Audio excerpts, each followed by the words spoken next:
Абзира шумас телехопшча, бзила шабейт хастудия асасча. Апсу телехопшра яцнасует апсна ахада ялхраква ирыску адыратараква. Уахапи хдыратара ялахуп ахунткара ахадарахи кандидат Аслан Бженей, уихатыпойрах кандидат Астан Агрбей. Ераубас апсны амасат информация пхархогаква руссуйча. Ишсырдырует. Манана гургулиепхам, а информация мадзура апсны пресса хабы. Русудан Барганджиепхам, а газет Республика Абхазия. Оксана Трапшпха, Апсуа радио. Изида Чанепха, Арсмира Анапхкаве. Хара хакоп ишьяшу ицо аэфирахна. Яхзыпсоп саатки вежа минуты. Хала гамтаз хасасшах ахеракастует, а журналист шерзцара кояхинза зал шуала яркячно конкретно атак хашцарц. С коллега шашауксерс шухует, а интересызцо азцарака рышталарц. Халагаб. Хдыратара бжи харака ишыжбуевш апсышала салагит избанзар убаси пшачавера кухо подшипнухеги хаму пхтелихоп штвыркынпи апсышала имя пахгаларц азам. Уахапи амепгай лзин исымо схинархуна истахуп сарасхата хпапшпаздара апхе. Ишистарц анеюс с коллега чаги уюзал шарашовит. Аслан Георгий Пам. Абаси пшачавера кухо. Шара Александр Анквабши ютуб кандидатура акургылараге яра далахунха. Шалыр хырги яра имя пиго за политика яцыш сойтха. Шурахатала яхышха ауазы арюза чавера. Хузеку хатрыску ателеховшва. Арестара сара кырын исзахет, исхахет ветак кырын. Сара алхрак парах сханук саргулоз, инициатив группа лов шукулоз. Нас сываглоз амчиква алет. Вдруг партия Амцахара, а басок убритагло Аша Шово. Егирех, Ирхо, паб политика Майера и Безаурала Сарасок Кулетха, вы Яшадзам, вы затагло Аша Кот.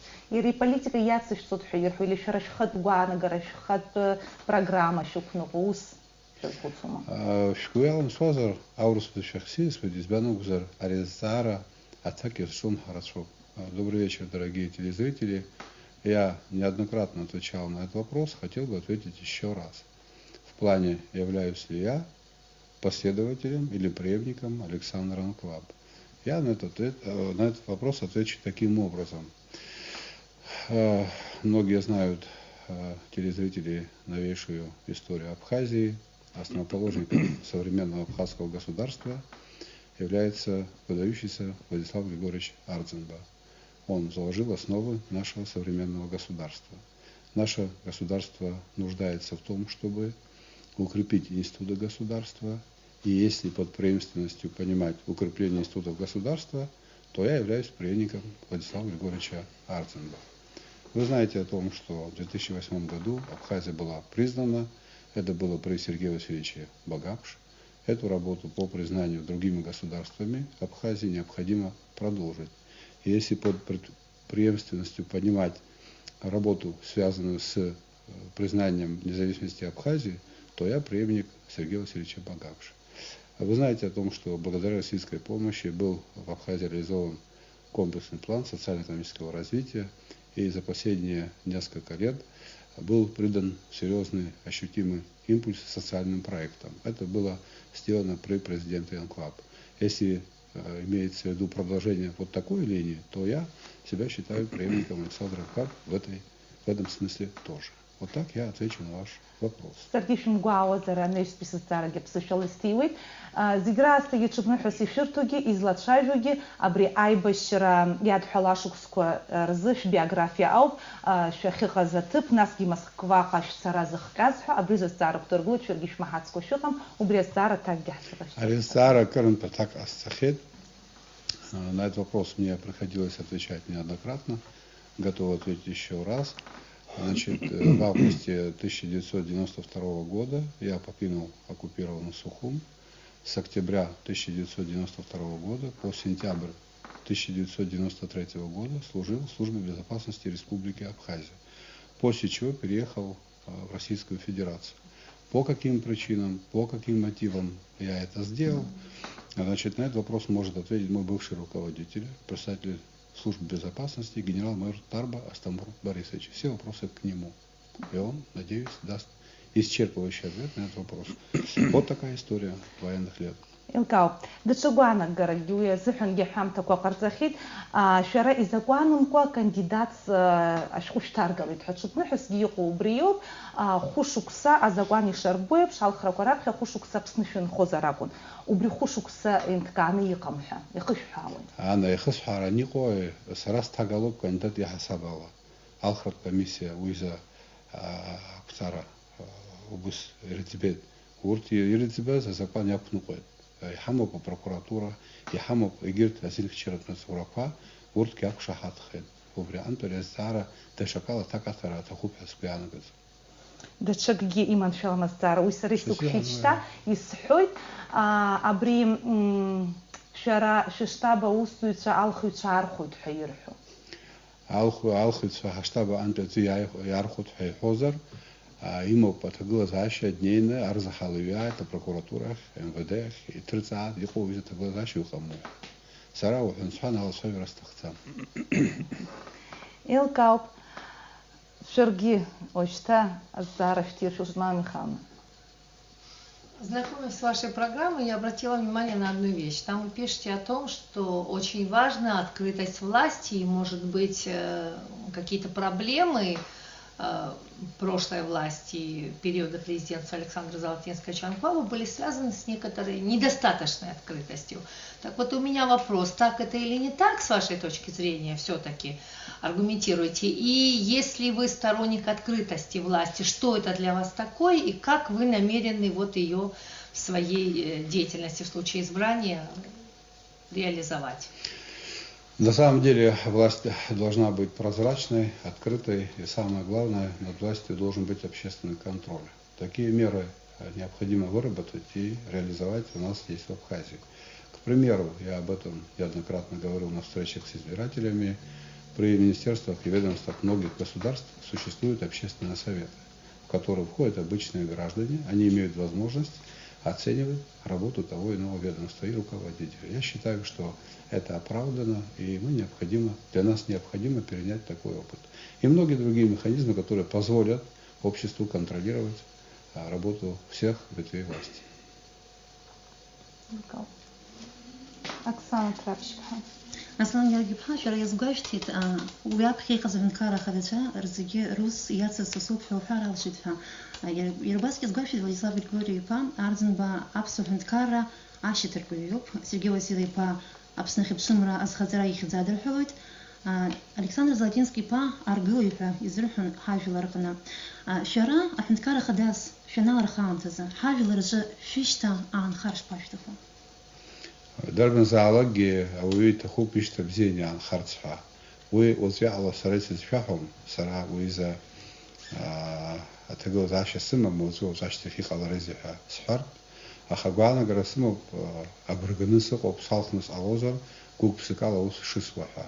Аддыры сыма, пыфи сыма, абризиги хава ажлы рызыхана, схы сырхорц таху, убризахы кусыму. Ялцва абаб, има шалани аларзиги. Ишдырыйбш, ушди алхраква изамтына беймроб. Шгуана грала хажлар хвинткари, афятра дуа хыкуш икугалазма. Ус абзар, шара хвинткара афятра мадзура напхгаюк я хасабала. Уанза тагла за шимнерца зыхана, ишуды школос эшчаква. Саракаран писхахет, хара икуп шо хвинткаров, хара يحمو حمشة خمني يزيد جستارو كرت زمي يزبم مستارو كحمو خم بدي حمو ببروبليمو هاي برتقول زاشي خلاص عشرة راح تقولن خاص كل زعمته خشك سبشيش سراب خا يشك سراب خجي حرشرة راح تقولن البريزيدنت يعني يخصبس شو سقوط ده منوت زك وسخن البريزيدنت درشيزجي يخلص متشبجيك فيمش بري عشتك يحضرون حريالة خوزوا يحب درشيزجي يحب على خرب أخلا جازجي يحب حربرت يجلس كعزا وعركرا حشتن يحكوان وبريت تقول ذاش سي حواس وس يا أحش صلا خد حاس كوا زامته يحتخسبوش الموسيقى زرتخا كرم دي على خد وبريت تقول ذاش يا خجي ما يزي على سكي شرطرا وبري أنت وها حبخ حبستزرش وإذا تقول ذاش أمارو وبري حس خسرو حرح عند كاراي بور خرح تخزر وبري حوا خد صحة ما مزرو عند كاراي بور خرح عدا أو يستخدموا يحبروا يشتغلوا سجيانا قدوا بنقص قطها أخا أبري سارة أن عيبلر رايفر حرب عيبلر رايفر بزجرا هيخدوا عيبلر دولار خرو يالمزر يحب شز دولار خر ويزهنا بعرة تخسم Можно продолжение именно этого вопроса, чтобы не возвращаться к нему. Вы сказали, в принципе, о причинах майских событий, и все-таки, что конкретно нужно сделать для того, чтобы вот подобных прецедентов в нашей истории не было? Все-таки все предыдущие выборы президента у нас проходили в срок, либо по каким-то объективным причинам в рамках конституционного поля. Вот что сделать, чтобы подобного не было? Вот такой экстраординарной ситуации не случалось у нас. Малана, ситуация на самом деле непростая, но я не стал бы ее драматизировать. Мы строим государство, идет процесс строительства государства. У нас нет давнишних устоявшихся политических традиций. Мы учимся, мы работаем и учимся. В этом есть и плюсы, есть и минусы. Безусловно, мы должны каким-то образом принять меры по консолидации нашего общества. Наше общество оказалось разделенным. Майские события это отчетливо показали. Как это сделать? Наверное, необходимо наладить системный диалог со всеми слоями общества, со всеми этническими группами, со всеми политическими движениями и партиями. По итогам выборов у нас не должно быть проигравших. Я исхожу из того, что все, без исключения кандидаты, в том числе я, намерены в случае моей победы пригласить в свою команду представителей других штабов, других команд. В каждой команде, у каждого кандидата есть достойные руководители, которые принесли много пользы нашей стране и могут еще послужить нашей стране. Вот эти люди должны работать. Вот несколько шагов, которые, на мой взгляд, положат основу для консолидации нашего общества. Этим нужно заниматься постоянно, не от случая к случаю.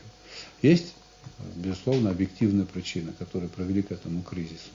Это слабость институтов нашего государства. Я об этом уже говорил, поэтому в связи с этим не хотел бы повторяться. Но я надеюсь, наши правоведы, историки, общественные деятели, эксперты, они более подробно изучат причины, приведшие к этому кризису, и их рекомендации для нас будут очень важны, для того, чтобы в дальнейшем мы не повторили вот такие события. Аслан Георгиевич, я не совсем поняла. Все-таки вы считаете события 27 мая, конца мая, это переворот или не переворот государственный? Уважаемая я Изида, просто конкретно хотела бы знать. Я вот конкретно хотел бы вам ответить. Да. Какой термин вы применили? Какой термин вы сейчас озвучили? Переворот. Государственный переворот. А с чего вы взяли этот термин? Я слышала его в ваших выступлениях. Когда? Так, если вы этого не говорили, то скажите, что вы не говорили. Я так понимаю, что интерес к вам, а не ко мне сегодня. Так. Если вы так вы не считаете это государственным переворотом? Я считаю это политическим кризисом. Я политическим считаю, кризисом. Невозможным повторение вот таких страниц нашей истории. Все, я удовлетворена. Спасибо. Очень Так, а теперь я хочу задать вопрос. Завтра у нас такой вот день в истории, да, Абхазии, трагический день. День начала войны. В связи с этим мой вопрос. Я хотела бы знать, какой конкретно вклад в дело победы внесли лично вы? Значит, я говорил о том, что я служил в службе безопасности Республики Абхазия в период войны. Мы работали в соответствии с тем законом, который тогда был принят. Был указ президента о создании службы, были определенные поручения. Вот мы в рамках этих поручений и работали. Я был оперативным сотрудником. Можно я чуть-чуть продолжу? В соцсети обсуждалось ваше выступление на встрече с избирателем, в котором говорилось, что вы оцениваете грузино-абхазскую войну как ошибку с двух сторон. Это соответствует действительности или это вот соцсети обсуждают что-то не то? Это не соответствует действительности. Ни в коей мере это не соответствует действительности. То есть ваш взгляд на войну, что это было? Это была Отечественная война народа Абхазии за свободу и независимость. Вы, в вашей биографии сказано, что вы учились в СГБ, в школе СГБ. Я хотела бы уточнить, там не указано, где и в каком году. Значит, я учился на высших курсах КГБ СССР с 1989 года по 1991 год. Школа в тот период находилась в городе Тбилиси. После развала Советского Союза школа переехала в Нижний Новгород. В настоящее время эта школа находится там. Теперь она уже называется школой ФСБ. Вы закончили, можно я про СГБ уже доуточну биографические данные? Так, перебили меня. Вы были старшим лейтенантом, когда закончилась война, я так понимаю, да? Так точно. Потом, когда вы вернулись в Абхазию, снова в СГБ, вы стали майором. Нет. Нет? А кем вы стали? Я стал полковником. Указом президента Багапш мне было присвоено звание полковника. То есть вы перепрыгнули сразу 2 звания, получается? Нет, не получается. Прошу прощения, как Все мешает, как вопросы. ведущая программа. Это получается не интервью, а какой-то допрос. Почему меня интересуют данные биографии кандидата? Вот эти тонкости, мне, например, интересуют больше программы, я не знаю, экономическую, про здравоохранение. Может, ты дашь все-таки отвечать тогда человеку уже про биографию? Это очень Да, важно. я готов ответить на ваш вопрос. Скажите. Значит, хотел бы вам сказать следующее. В моей биографии есть страницы, о которых я здесь говорить не имею права. Мой бывший руководитель Астамур Борисович Тарба может ответить на эти вопросы компетентным лицам. Да. Вот такая вот. То есть все-таки вы, а потом вы сразу стали генералом, получается, так точно. да? После полковника я стал генералом по прошествии 4 лет. Просто такая стремительная карьера. Интересная карьера. Да, люди, которые воевали, так быстро генералами Судан, пожалуйста, не задайте становились. следующий вопрос. Да. Это все-таки личные предпочтения или это какие-то заслуги? Чьи личные предпочтения? Я еще раз повторяю, вы знаете, Аслан Георгиевич, это на самом деле похоже на допрос, какие-то детали вы выясняете, можно об этом и в другом месте поговорить, потому что наши телезрители, мне кажется, ждут еще другие вопросы. Им это. Думаешь, зрителям это вы интересно? знаете, Ладно, хорошо, продолжаем. Мне, например, кажется, неинтересно. Аслан Георгиевич, придя к власти, как вы считаете, нужно ли ограничить полномочия президента и нужен ли нашему обществу закон об ответственности власти? Что касается закона об ответственности власти, специальный закон, на мой взгляд, не нужен. В существующих законах, в Конституции прописаны полномочия тех или иных должностных лиц, ведомств, и нам необходимо реализовывать те законы, которые уже имеют место быть. Что касается перераспределения полномочий, наверное, можно было бы рассматривать вариант наделения парламента дополнительными полномочиями в плане контроля и формирования правительства. Но при этом президентская власть должна оставаться сильной. Но перераспределение должно быть. Не исключено, что в этом есть необходимость. Аслан Георгиевич, на выпады сторонников других кандидатов, на критику или даже на острую дискуссию вы реагируете как-то спокойно, не теряете самообладание. Это черта вашего характера или такой профессиональный навык? Это и навык, и черта характера. Я не поддерживаю тех, кто, скажем, излишне занимается критикой и может себе позволить критиковать кандидатов тогда, когда этого можно было бы не делать. Потому что за каждым из кандидатов стоит определенное количество избирателей. Это наши граждане, это люди, которые имеют заслуги перед страной. Что касается меня лично, если у кого-то есть вопросы к моей персоне, я готов в любом формате на них ответить.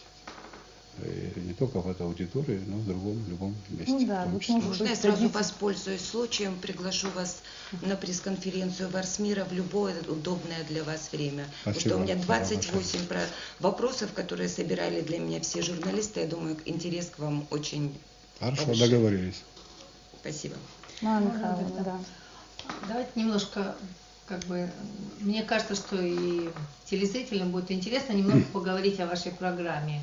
Что являются краеугольными камнями в вашей предвыборной программе? Это первый вопрос, и вслед за ним у меня будет еще один, но связан с этим. Манана, по известным причинам у нас готовой программы к сожалению, нет, мы не готовились к этим выборам. Программа только формируется, она только пишется. У нас есть определенное видение развития нашей страны.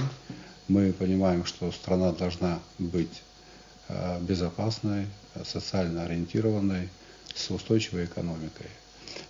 Вот в связи с этим мы в обязательном порядке пригласим специалистов, опытных людей, управленцев, которые нам помогут составить соответствующую программу.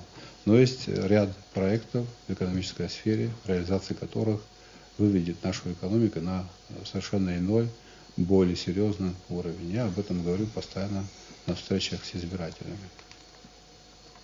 Ну вот тогда у меня такой более конкретный вопрос. Очень часто, когда дают оценку экономики нашей страны, 3 района Абхазии, Восточной Абхазии, это, естественно, Ачимчирский, Ткачалский и Галский районы, называют депрессивными.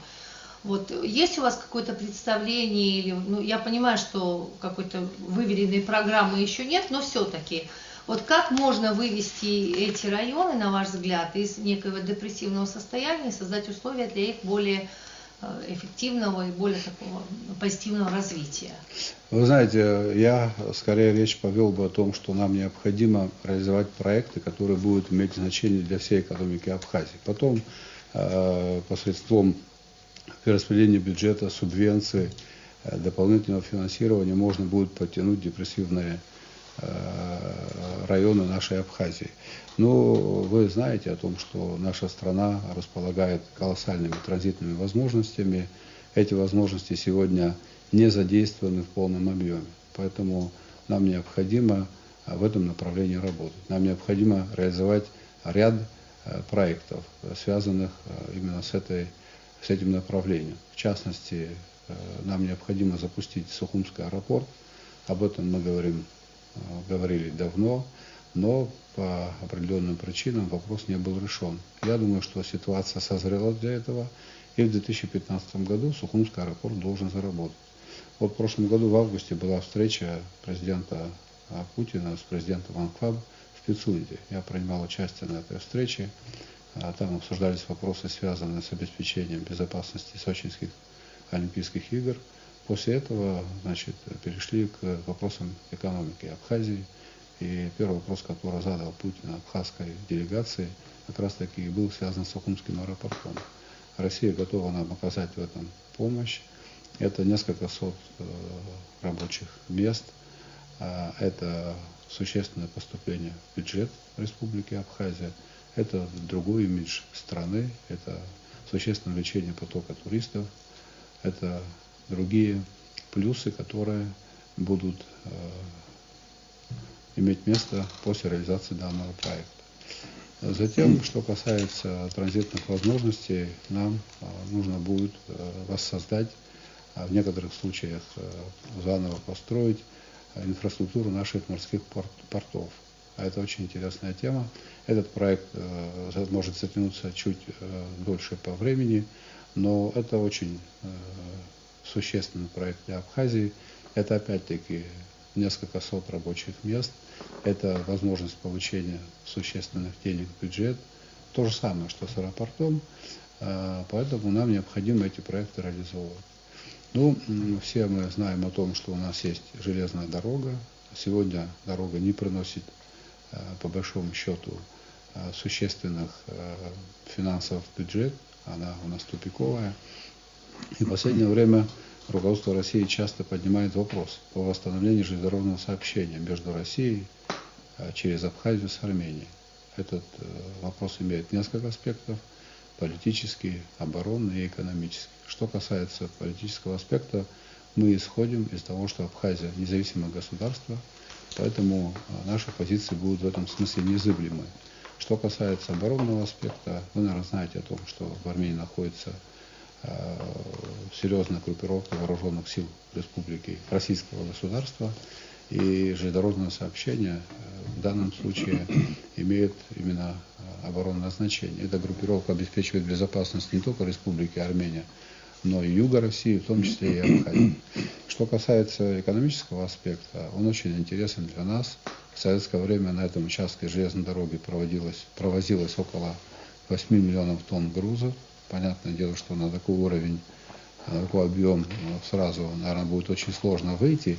Но если даже мы выйдем на 4 миллиона тонн в год, мы получим в бюджете очень серьезное поступление, соразмеримое с существующим бюджетом. Плюс это до 1000 рабочих мест. Плюс это восстановленная железнодорожная инфраструктура. У нас шикарные комплексы вокзальные, большая часть из них находится в полуразрушенном состоянии. У нас нет возможности все это восстановить, а в рамках реализации этого проекта все это может быть сделано. Поэтому, безусловно, мы приложим максимум усилий для того, чтобы этот проект был реализован. Вот что касается транзитных возможностей. Продолжение можно? Просто, поскольку вы коснулись проектов транспортной инфраструктуры, реализация которых, безусловно, может оказаться выгодной для нашей экономики, но все-таки она зависит не только от нас, а зависит от наших соседей, прежде всего от стратегического партнера России. А какие, на ваш взгляд, есть внутренние резервы и ресурсы, которые все-таки будут способствовать развитию экономики, кроме тех, которые завязаны на наши? Внутренние резервы и ресурсы – это наш людской потенциал человеческий, наша география, наш климат. Мы в этом смысле очень богатое государство, и нам необходимо научиться оборачивать все это на пользу общества и государства. Вот таким образом мы думаем. Так можно я все-таки дополню по поводу железной дороги, вы говорили. Ну, во-первых, мы о железной дороге уже много слышали, проектов было много, которые принесут и окупят кредит. Меня интересует вот такая вот деталь. Ну, вы, наверное, как бывший председатель, настоящий в отпуску СГБ, знаете о том, что сейчас за форма собственности вообще у нашей железной дороги. Да, мы не отдали за нее кредит. И есть подозрение, что она была залоговым обязательством. Что сейчас с этой дорогой? Она в аренде. Было подписано условие, что мы отдаем железную дорогу на 10 лет в аренду. Если она находится в аренду, то есть ли вообще смысл России вести с нами переговоры по железной дороге, если она ее арендует? То есть вот в каком состоянии находится сегодня железная дорога, чтобы мы вообще могли вести о ней переговоры? Значит, на этот вопрос я отвечу таким образом. Когда принималось решение о железнодорожном кредите, к этому процессу я не имел никакого отношения, поэтому мне сложно говорить, каков статус железной дороги. Насколько я знаю, это собственность Республики Абхазия. Есть кредит, насколько я проинформирован. 10 лет еще не прошло, она все равно в аренде. Что значит в аренде? У российской железной дороги она все равно находится в управлении. Да, ну, если вы знаете ответ на ваш вопрос, я с вами спорить не буду. У меня нет ответа на этот вопрос. Я не знаю, в настоящее время сама дорога была в качестве обеспечения кредита использована или нет. Я эти документы не видел. Ну, как бы вот вы говорите, что как использовать дорогу, пытаетесь посчитать, сколько грузов по ней пройдет, а на самом деле это только долговое обязательство сегодня нашей железной дороги. Я думаю, что не совсем так, как вы говорите. Поживем, увидим, Нужен ли какие новый есть договор документы. с Россией, как вы думаете? Что касается нового договора с Россией, я думаю, что такой договор нужен. Нам необходимо наращивать с Россией интеграционные процессы. Это все обусловлено теми геополитическими процессами, которые происходят вокруг нас. В частности, вы знаете о том, что за последние 2 года многие государства Северной Африки, значит, там сменилась власть, и все это было сделано с помощью внешней силы. Вы помните, в прошлом году были очень сложные процессы, проходили в Турции. Вы знаете о том, что на Украине проходят процессы, которые несут в себе для нас определенную угрозу. Вы проинформированы о том, что в июне текущего года Грузия подписала соглашение об установлении ассоциированных отношений с Европейским Союзом. А во всем этом месте определенная угроза для нас. Вот данный договор, который подписан Грузией с Европейским Союзом, может привести к наращиванию не только экономического потенциала Грузии, в том числе и военного. Поэтому мы должны быть готовы на ранних стадиях к тем угрозам, которые таит в себе вот эти процессы. И, на мой взгляд, нам необходимо вместе с Российской Федерацией создать общую территорию обороны и безопасности, создать коллективные вооруженные силы, в которых будут служить наши солдаты и офицеры на таких же условиях, как служат российские. То есть уровень обеспеченности, заработной платы, социальных выплат должен быть приравнен к тем стандартам, которые существуют в Российской Федерации. Далее нам необходимо перенести определенные социальные пакеты, которые существуют в Российской Федерации, на граждан Абхазии, проживающих здесь. Это не так просто сделать, но это возможно. Мы будем ставить вопрос именно в такой плоскости. В рамках интеграционных процессов нам, видимо, придется изменить режим работы государственной границы между Абхазией и Российской Федерацией. Вы проинформированы о том, что на границе нашим гражданам зачастую приходится простаивать несколько часов, а то и сутки, так иногда случается. Это не соответствует характеру наших отношений. Поэтому, на мой взгляд, необходимо сократить в разы количество контрольных органов, которые существуют на границе между Абхазией и Россией. Я не говорю о том, что границы не должна быть, я говорю о том, что граница должна быть прозрачной для тех, кто ее пересекает с добрыми намерениями. А если намерения, скажем, иные, то есть соответствующие службы, которые должны пресекать такого рода явления. Вот коротко я вижу наше будущее именно в таких вот Мы подходах. больше 40 минут уже в эфире, ни разу не услышали голос кандидата в вице-президента. Все вопросы наши адресованы кандидату в президенты. Давайте Можно? подключайтесь и задавайте вопросы, интересно пообщаться. Или к вам, или к Асану Георгиевичу. Скажите, как вы считаете, в нашей республике нужно продолжать сельскохозяйственные проекты, которые выполнялись по комплексному плану? Это посадка яблонь, субтропических культур, орехов. И нужно ли возродить чайную отрасль нашей республики? Нужна ли она нам? Если вопрос вы адресовали мне, Кто я готов. может, пожалуйста. Могу я делать добрый вечер, Павлзыко, Атерское известие. На самом деле, мы считаем, что да, действительно, эти проекты, они нам нужны именно в сельскохозяйственной отрасли, потому что сельское хозяйство сегодня для нашей страны является одним из таких приоритетных направлений, и я думаю, что он является одним из локомотивов нашей экономики, и поэтому эти проекты должны быть продолжены. Я даже скажу больше, что там очень много заявок лежат, которые еще до конца не исполнены, поэтому эти проекты, я считаю, что надо продолжить. Но дело в том, что сейчас очень... Нет, не только по яблокам, по цитрусовым, по другим плодовым насаждениям. Чаю вы тоже плохо относитесь? Нет, или... к чаю нет, чай нам Ну, нужен. как вы считаете, нужно возрождать эту отрасль? Чайную отрасль надо сейчас возрождать. очень большая критика звучит в адрес этих проектов, особенно яблонь. Как вы считаете, в Абхазии нужно выращивать яблонь? Действительно, у нас вообще яблонь — это наша традиционная культура в наших селах, в наших старших, в наших абхазских селах. Там абхазские яблоки, там разные сорта яблонь.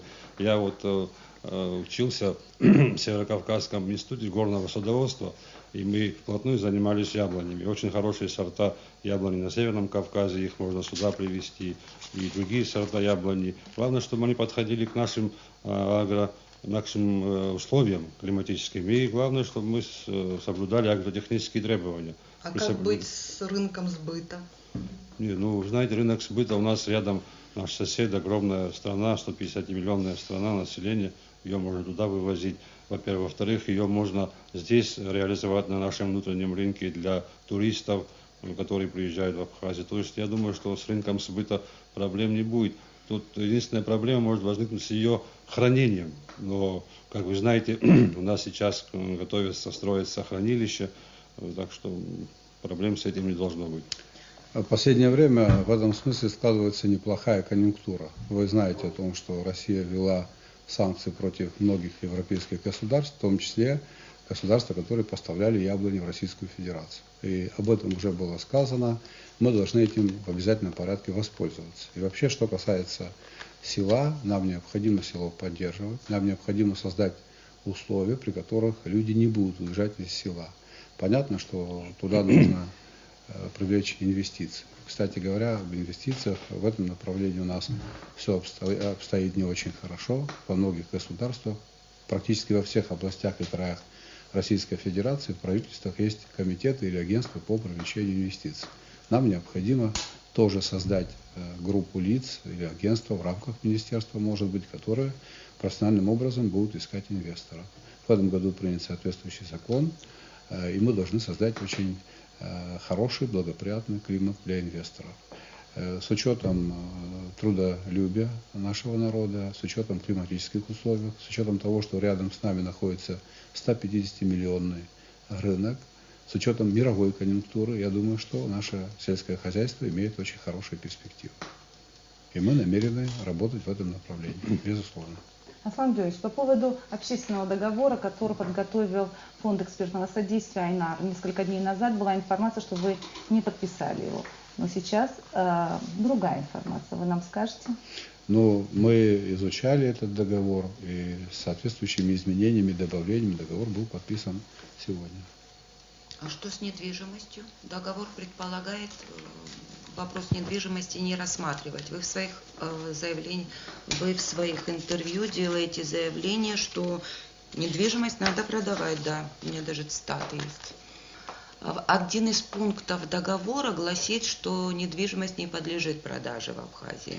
Значит, мы считаем, я и моя команда считаем, если вы имеете в виду предоставление права гражданам России приобретать недвижимость у нас в нашей стране, то я считаю, что такое право мы должны гражданам России предоставить. Что касается жилья в многоквартирных домах. Соответственно, этот пункт мы трактуем по-своему. Мы подписали договор. То есть вы с оговорками подписали этот договор? Да, конечно. А насколько он вообще реализуем, этот договор? Потому что там очень много каких-то конкретных дат. И насколько я поняла, в этом договоре прописаны как бы обязанности одной стороны, в данном случае вот кандидатов в президенты. И, честно говоря, меня очень удивило, что у вас вот 3 кандидата в президенты практически без оговорок подписали этот договор. Нет, с оговорками подписали. Ну, в конечном итоге они подписали тот текст, который был предоставлен. Оговорки нигде в качестве некого дополнительного документа или приложения к нему подписаны не были. Вот. А если это общественный договор, то какую ответственность несет общество за то, что этот договор выполняется или не выполняется все-таки? Насколько знаете, это обязывающий документ? Я не могу сказать, на каких условиях этот договор был подписан другими кандидатами. Мы его подписали с серьезными изменениями и дополнениями. Если вы не возражаете, мы перейдем к другим вопросам. Конечно, абсолютно я не возражаю. Можно я в блок вопросов? Я понимаю, что от темы паспортов очень хочется уйти, но не получается. Я в интервью «Эхо Кавказа» прочла, что вы говорите о том, что вы трижды подавали рапорт на имя Анкваба о своем видении этой проблемы. Честно говоря, я попыталась сделать различные запросы, но рапорты я ваши не нашла. Может быть, это какая-то секретная информация, я не знаю. Но мне бы хотелось знать ваше видение все-таки в этом вопросе и о чем вы писали Анквабу в этих рапортах. Значит, есть решение парламента по этому вопросу, и мое видение состоит в том, что данное решение необходимо реализовывать. И все? Все. У меня, кстати, вопрос, начал говорить немного вице-президент, дальше да, дело приостановилось. У нас в Конституции четко не оговорено полномочия вице-президента.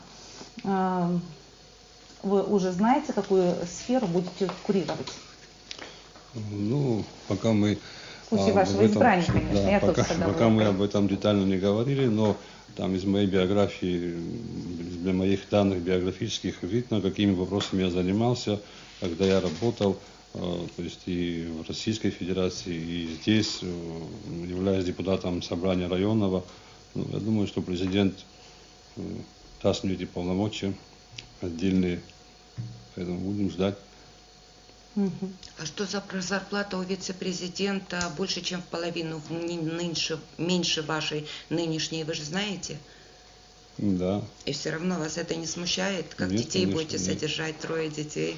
Нет, ну будем содержать, у нас есть большая семья, у нас родовой дом, у нас огромное хозяйство. То есть, я думаю, зарабатывать что там, не надо. Нет, проблем там не будет с содержанием семьи. Аслан Георгиевич, у вас тоже зарплата уменьшается, вы что делать будете?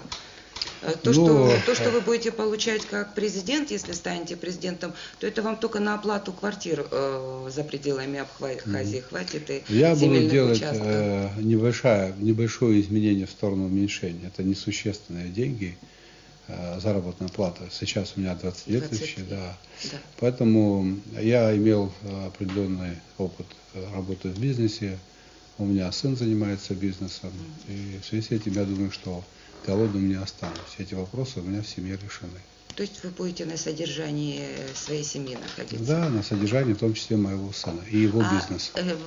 Ваша семья вернется в Абхазию в случае вашего избрания? Моя Или вы семья также частично будете уже пополам? вернулась в Абхазию. Частично уже вернулась.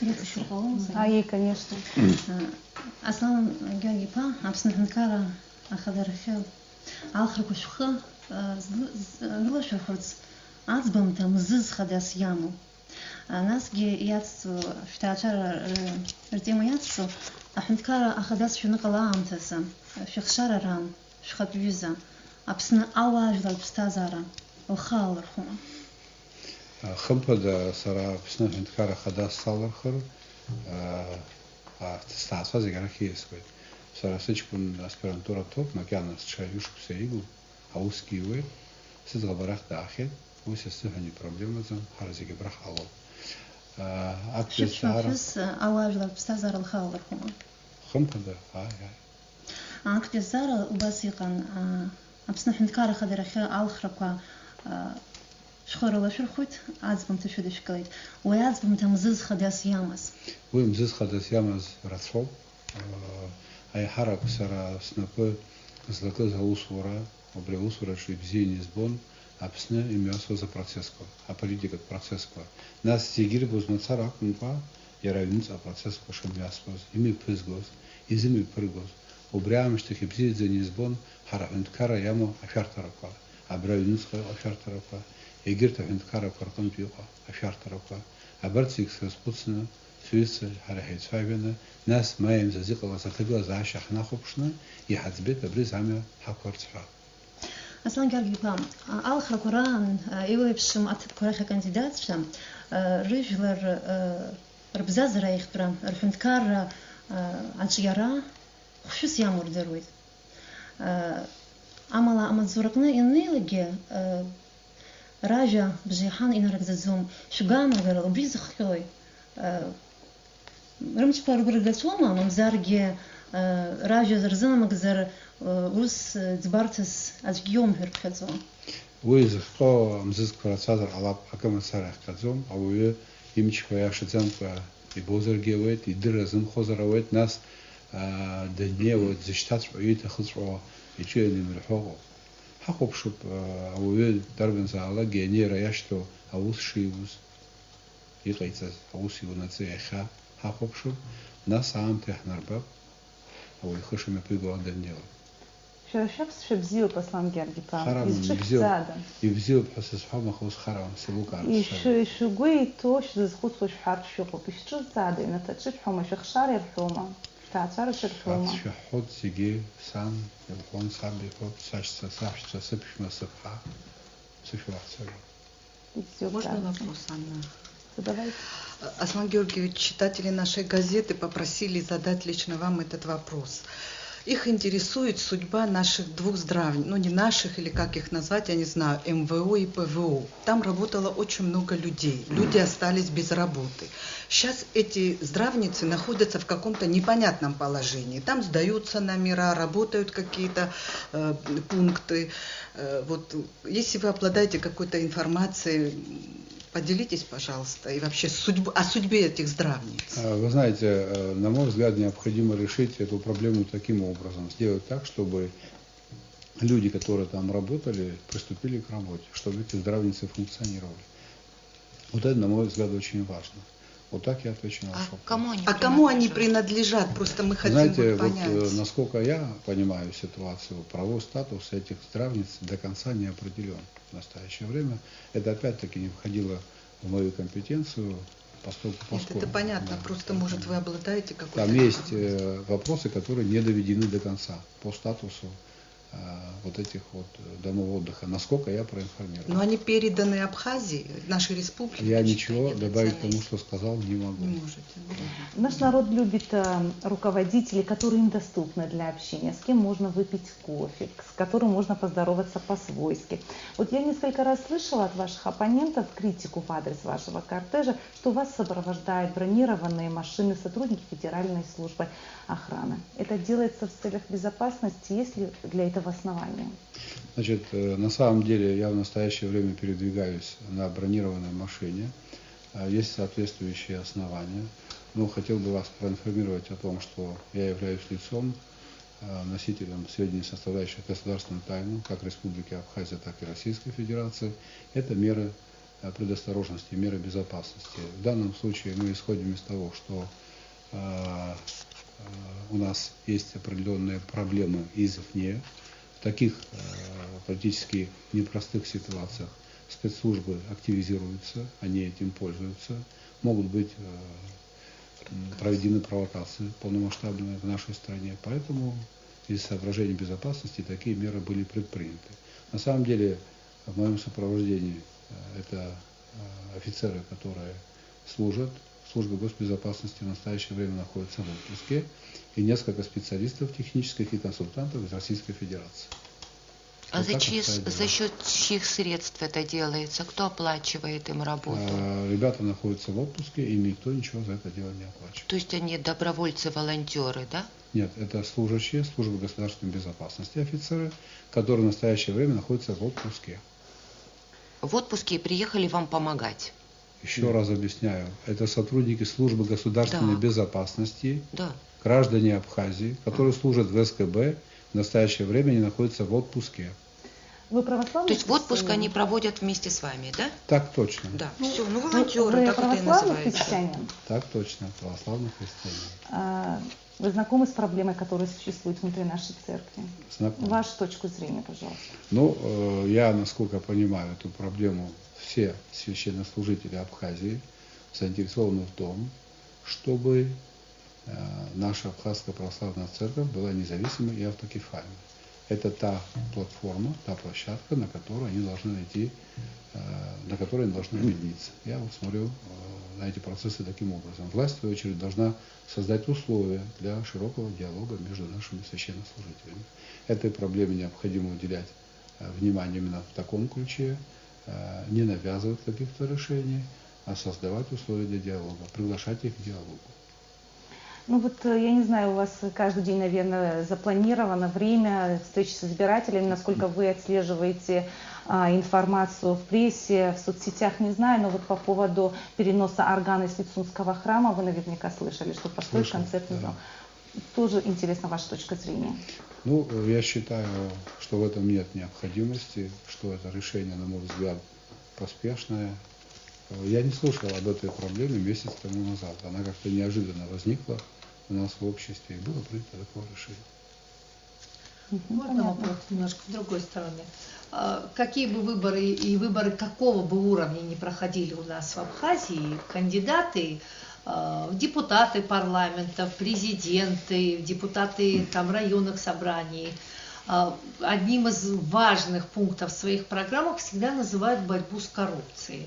Как вы думаете, это некий предвыборный лозунг, такая вот лозунговая или предвыборная риторика, или все-таки это проблема, и если это действительно проблема для кандидата, претендующего на какой-то высокий пост, то как, с вашей точки зрения, можно все-таки начать ее решать? Потому что вот 20 лет они и говорят, все жалуются друг на друга, и причем жалуются вот в качестве коррупции, я иногда в шутку говорю о том, что вот если вы воруете, это коррупция, если я ворую, то это улучшение моего материального благосостояния. Вот приблизительно такое отношение часто складывается к этой проблеме. Вот. Что для вас эта проблема? Да, Манана, я привык верить людям, если иное не показала жизнь. Поэтому, если об этом говорят будущие руководители, что они хотят бороться с коррупцией, наверное, они искренне. Что касается меня, я бы сказал таким образом. Эта проблема еще никем здесь не изучена и не диагностирована. Мы не знаем, каков уровень коррупции в Абхазии. Этим никто не занимался в Абхазии. Такой задачи, видимо, не было. Поэтому проблему необходимо диагностировать, определить ее размеры. Для этого нам, видимо, нужно будет пригласить и специалистов, и самим хорошенечко подумать. После чего мы найдем соответствующую рецептуру для излечения данной болезни. Так я это понимаю. Но это необходимо сделать. Это вопрос стоит остро, и мы должны в этом смысле поработать. Еще вопрос по коррупции. Вот поскольку вы говорите, что нужно изучить эту ситуацию, как вы относитесь к такой вещи, как необходимость вот некоего коррупционного или антикоррупционного мониторинга нашего законодательства? Не заложены ли некие вот опасности или коррупции все-таки в каких-то законах, в двойственном чтении? Да, вы знаете, вот такие подходы реализованы в Российской Федерации. Вот там законы проходят экспертизу на предмет их, значит, коррупционной составляющей. Но тут есть определенные механизмы, которые мы должны задействовать. Это, я говорил об этом ранее, это общественный контроль над деятельностью органов государственного управления и власти. Мы должны пакет законов антимонопольных принять. Мы, наверное, должны принять закон о госзакупках. Видимо, нам придется создать условия, при которых государственные деятели, чиновники будут заполнять декларации о своих доходах и доходах членов семей. Это известные такие, скажем так, подходы, которые во многих странах реализованы. Может быть, мы придумаем что-нибудь особенное, характерное для нас, для нашего государства в плане борьбы с преступностью. К этой проблеме необходимо приступить. А потом, я думаю, мы найдем пути решения данной проблемы. Анна, если позволишь, я продолжу эту тему. На 27 мая на сходе один из депутатов парламента огласил очень интересную информацию, которая, по моему представлению, должна была заинтересовать ваше ведомство. Я вам как бы скажу точно фамилию. Значит, речь шла о крупных, очень крупных кредитах, которые выдавались в Абхазии и уходили в офшор. То есть, по сути дела, речь идет о стиральной машинке, о роли стиральной машинки, которую выполнял Абхазия. И там фигурирует имя некого Ираклия Паниашвили. Эта информация прозвучала не только на видео, она появилась не только на сходе, она появилась в видеозаписях, она появилась в газетах, в частности в моей. Мне интересно, как председатель службы государственной безопасности, человек, которого должны волновать вопросы, связанные с безопасностью государства, какие меры вы предприняли и ваш взгляд, связано ли покушение на Илариона Аргуна с этими процессами или нет? Спасибо. Значит, я нахожусь с 12 мая. Да, с 12 июля в отпуске. Мне знакомо о том, что было сделано такое заявление. Я думаю, что Генеральная прокуратура и Министерство внутренних дел занимаются этим вопросом. А вам об этом ничего не известно? Нет, это же мне об этом неизвестно. Информацию. И я не могу увязать гибель Илариона Аргун с этими процессами, потому что у меня нет на сей счет никаких материалов. Понятно. Ну, хорошо. Вот сегодня журналисты имеют возможность в студии задавать все те вопросы, которые их волнуют. Никакого цензора, никакого давления. Но сейчас вы кандидат в вице-президенты. В случае вашего избрания, если вы будете президентом, какое будет у вас отношение к свободе слова, к независимой прессе? Ну, я считаю, что независимая пресса, она просто необходима. Это тоже элемент контроля. И очень важно, чтобы в государстве были созданы условия для развития независимой прессы. Никаких репрессивных мер принимать неправильно, это не соответствует моему видению. Вот я вчера был на телеканале «Образа», насколько я проинформирован, это независимый телеканал. Здесь представлены средства массовой информации, в том числе независимые средства массовой информации. Поэтому вот палитра свободных СМИ, она должна расти, на мой взгляд. Я же уточнила, что вы кандидат. Мы же надеемся, если вдруг вы будете избраны, что это сохранится тенденция. Ну, я вам сказал, что я буду содействовать тому, чтобы свободных средств массовой информации было еще больше. Спасибо. Можно продолжение? Спасибо, что вы, так сказать, высказали свое отношение к необходимости нормального функционирования как государственных, так и независимых СМИ, хотя у независимых, наверное, есть какие-то свои особые проблемы. Но вот что сделать для того, чтобы никакой СМИ не может эффективно работать, если не будет обеспечен такой полноценный доступ к информации?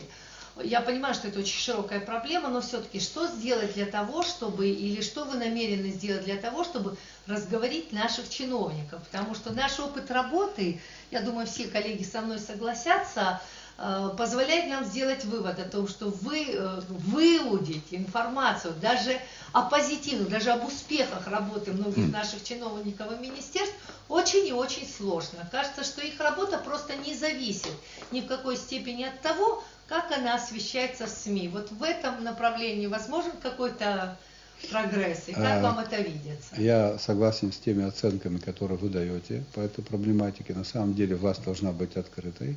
Но я это еще и связываю с тем, что наши государственные институты находятся на стадии становления. Во многих министерствах и ведомствах только создаются пресс-группы. Поэтому эту работу надо выполнить, она важна. Я надеюсь на то, что в ближайшее время у вас не будет никакого информационного голода. Это будет одна из статей, которая будет контролироваться руководством страны. Как они освещают работу министерств и ведомств. В последнее времени пресс-службы были Дайте неким вот барьером. Давайте Расудан. Пожалуйста, Необходимо пожалуйста. помочь. Да, Да. Аслан Георгиевич, в последнее время вот в нашей такой сложной общественно-политической обстановке у нас возникло очень много разных общественно-политических, ветеранских организаций, молодежных, экспертных, ну очень много. Даже мы возродили народный контроль, который был в советское время. Как вы считаете, если вы придете к власти, все эти организации общественные, вот эти останутся, должны они вообще иметь место в нашем обществе? Ну, вы знаете, в соответствии с законом мы не имеем права отказывать в регистрации тем организациям, которые не нарушают существующее законодательство. А не слишком ли их много на душу населения Абхазии? А вы знаете, я таким подсчетом не занимался, поэтому мне сложно ответить на этот вопрос, слишком много или нет. Можно тогда продолжить? Можно я задам?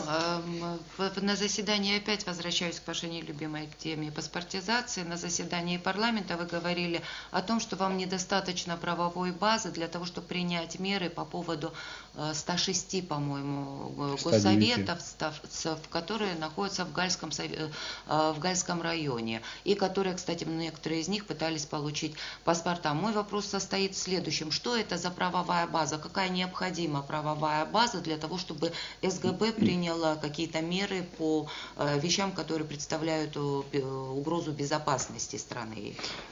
Я бы даже сказал мне. не СГБ, а вообще, чтобы правоохранительные органы могли принять соответствующие меры. После войны прошло много лет, более 20 лет.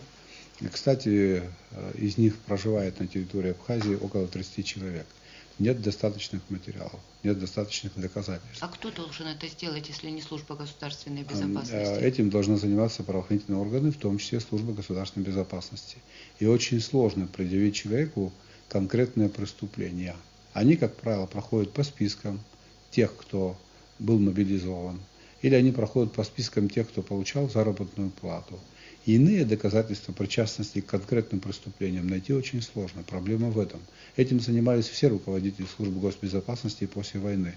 Эти люди к нам не пришли вчера или позавчера.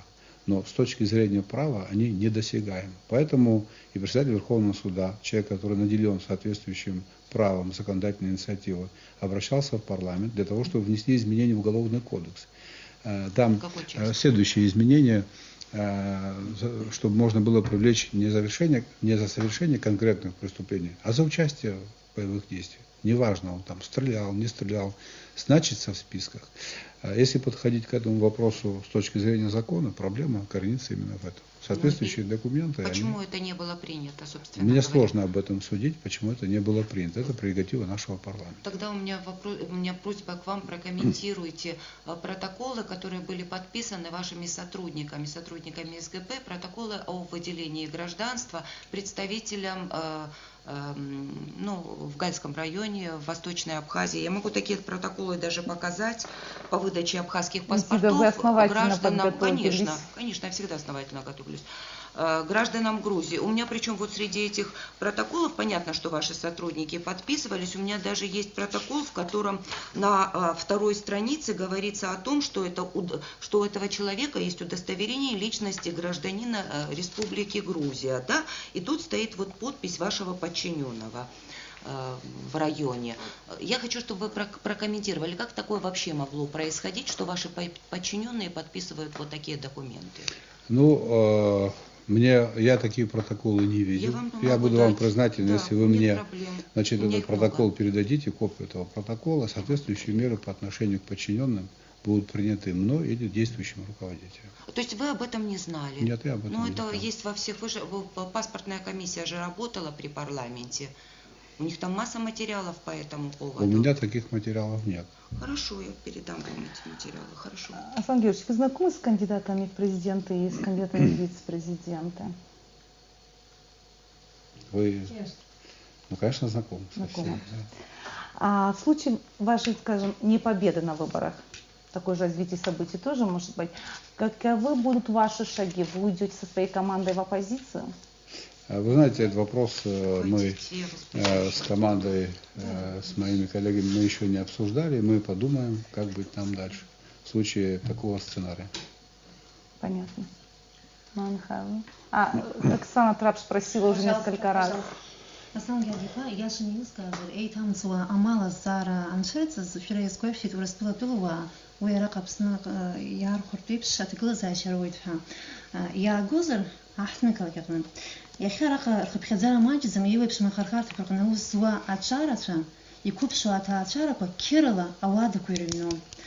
شو بيش بان قولت глаза يبرخهم خزوي حرا حول فخوي حرزك كيرلا أوادخ شارا يبحر زر على ستار زباش السيام وشرش قان قرلا برستارا как усыптать юбера усыптать юстара усыптать акт стара так астрахет. Я готов еще раз повторить ответ на этот вопрос. Я считаю правильным.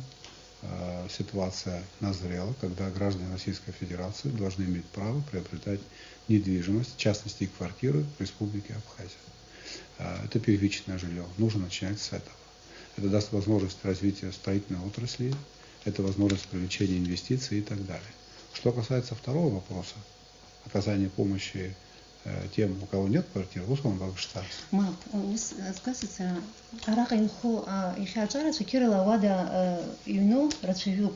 Аус швишпана го урт ас еркурхагам хазой ари урстула тула арака ярхур заглаза шнро авадуква анхартаква хара хаважу ларидаре финансла и гаразам ويبرخاكم خذوا يخاء وس إتجوزها شمال الزام. سربوس غرقنا سقب حوس شقطة لحور إقامة اشتاق قرض تجوز عشاء على حرحة وعيبلر يحي بيخو ورستول الخوا وعيبلر ريح ويتشفت زام وياشن يزنيتو يشق نقول حزنية خص بمشاء خد حم غرقنا سقب.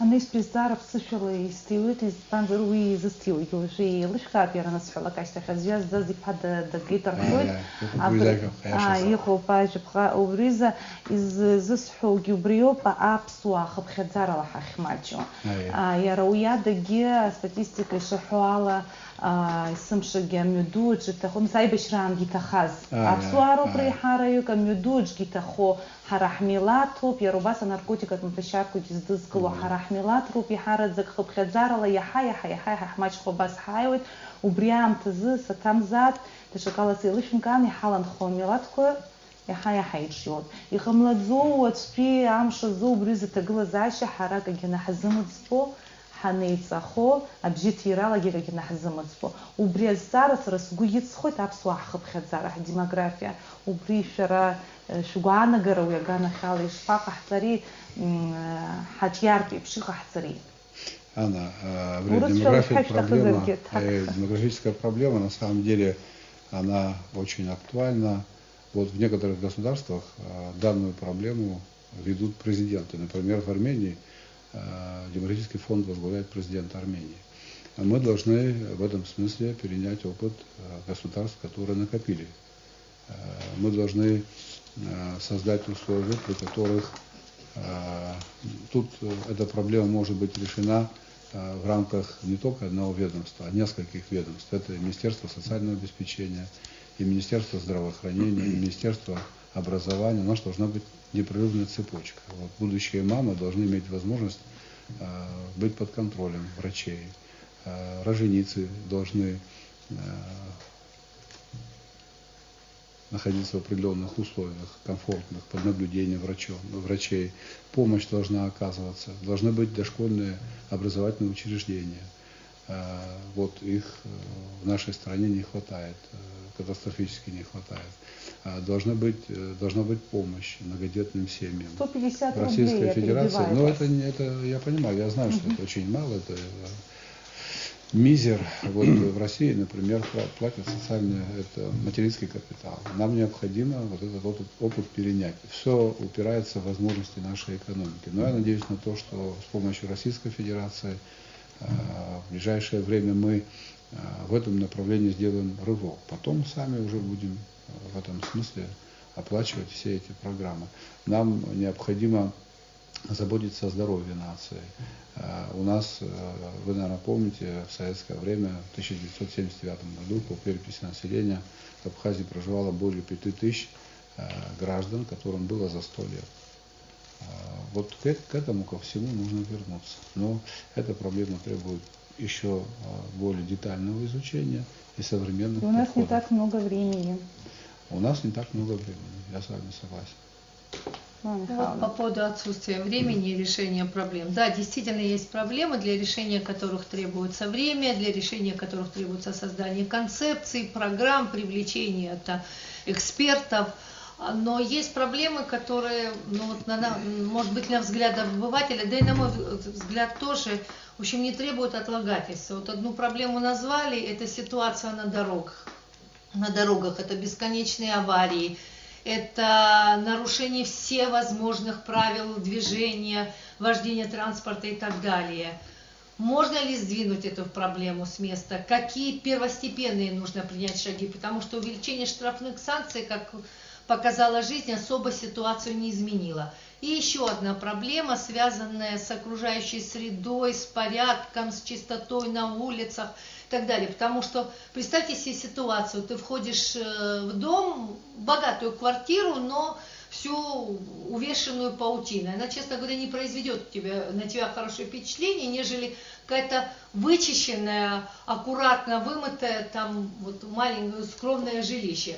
Вот что нам нужно сделать, и когда мы что-то сделаем, и какие меры должны предпринять, в том числе и власти, и президентская власть, для того, чтобы вот решить эту проблему. Мы бесконечно говорим о мусоре, о дорогах грязных. Ты уже ответила, по-моему, на вопрос, задала и ответила. Нет, я не ответила на него. Проблема есть, я просто... Вы задаете мне вопрос, я готов на него ответить. Давай. Что касается, порядка на дорогах, тут низкий уровень культуры водителей, вне всякого сомнения. Необходимо, на мой взгляд, внести изменения в административный кодекс. Вообще эту проблему невозможно решить исключительно административными мерами. Нам необходимо пересмотреть работу правоохранительных органов, в частности управления ГАИ. Там очень серьезный недокомплект. Создать условия, при которых в ГАИ пойдут люди и будут работать честно. Это возможно. У нас ведь часто бывает, что гаишник останавливает такую скромненькую машину, «Жигули» какую-нибудь там, копейку, и в то же время пролетает роскошный автомобиль с известными номерами, с известным водителем, сыном чиновника или бизнесмена, неважно кого, и готов сбить на дороге, и гаишники его не останавливают. При вас этого не будет, правда? Значит, я бы сказал таким образом. Тут еще один аспект. Что касается статистики погибающих на дороге, она ужасающая, вне всякого сомнения. Но там нет, вы знаете, такого, так скажем, такой динамики роста. И так она высокая. Но у нас другая динамика в количестве транспортных средств, зарегистрированных в Абхазии. С 1994 года по настоящее время, тогда было примерно, если мне не изменяет память, около 1500 автомобилей, сегодня более 32 тысяч. Это интенсивность дорожного движения. Поэтому ко всему к этому нужно будет отнестись очень серьезным образом. Я не сомневаюсь в том, что рецепт будет найден. Нужно быть последовательным, требовательным и так далее. Эта проблема, она решаема. Но наши водители, переезжая в Российскую Федерацию, как-то по-другому себя ведут, и там нет таких проблем. Значит, нужно такие же условия создать здесь, у нас в Абхазии. В продолжение темы скажите о состоянии дорог. Как водитель не хочется даже выезжать на дорогу, потому что в городской части невозможно ездить, в центре города невозможно ездить. Я не ответил на вторую часть вашего вопроса. Простите. Что касается проблем, связанных с мусором. На самом деле это такая серьезная проблема. Она скажем так, носит всеабхазский масштаб. Я знаю о том, что несколько лет тому назад обращались к руководству Абхазии несколько компаний, в том числе из Франции. Компания была готова построить здесь завод по переработке мусора за свои собственные средства, но в перспективе это должно было стать платной услугой. Вот поставляют вам воду за деньги, электроэнергию за деньги, вывозят мусор тоже за определенный тариф. Так живет весь цивилизованный мир. Рано или поздно мы, хотим мы того или не хотим, должны будем к этому прийти. Многие из вас знают о том, что у нас свалка на Маяке. Это более 250 гектаров замечательных земель, все это под свалкой. И реликтовое озеро, которое загажено. Дальше так развиваться, это контрпродуктивно. Поэтому я думаю, что по неизвестным мне причинам этот проект не был реализован, люди уехали ни с чем, но готовность работать в этом направлении у них есть. Мы будем приглашать тех, кто готов нам помочь решить эту проблему. Такие люди есть. А где деньги будете брать на все это? Инвестор сам вкладывает, он становится собственником завода. За счет тарифов на переработку мусора он будет зарабатывать деньги. А нефть Далее. продавать будем? Что? Добывать будем? Нефть добывать будем? Нефть сперва нужно найти. Так, она есть вообще или нет? На этот вопрос однозначного ответа нет пока. По некоторым признакам она вроде как есть на шельфе, идет разведка нефти. Ну, как вы в принципе считаете, стоит ее добывать или не стоит? Если она есть, если это экономически целесообразно, она, безусловно, есть. Но иногда бывают запасы настолько мизерны, что не стоит их это понятно. разрабатывать. Если целесообразно, нужно в Абхазии добывать? Если то есть экологию целесообразно, можно поставить на... с соблюдением экологических мер безопасности нужно. Так работают многие государства Причерноморья, в частности Турция, она в этом плане пионер. Там 2 уже месторождения подтвержденных, разведывательные работы закончены, они в ближайшее время приступят к добыче нефти. У нас это не получится раньше, чем у турков. Если, не дай бог, произойдет какая-то авария на турецком шельфе, то мы, к сожалению, тоже в стороне от этих процессов негативных остаться не сможем, потому как Черное море не является таким большим водоемом. Поэтому тут самая главная проблема – это соблюдение экологических мер безопасности в этом вопросе, если экономически целесообразно добывать. Ну, вот так я ответил если бы на мы ваш сегодня вопрос. не можем решить проблему с мусором, причем давно не можем. Вы помните, первое заявление, которое сделал, когда пришел к власти, он сказал, что он решит проблему с мусором. Он ушел, проблема с мусором до сих пор не решена.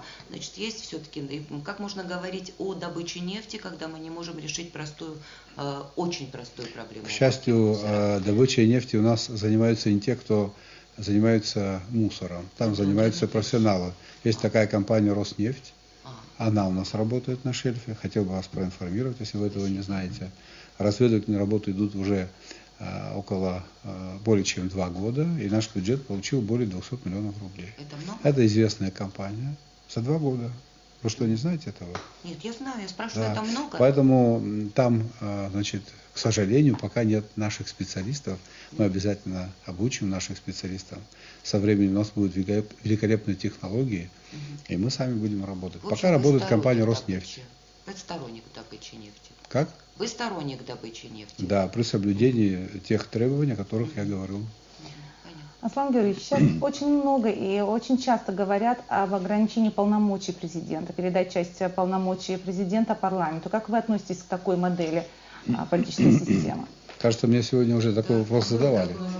Да, мы так долго пустили, 1:20, что я уже забыла, что какие-то вопросы. Да, по второму кругу, по второму кругу.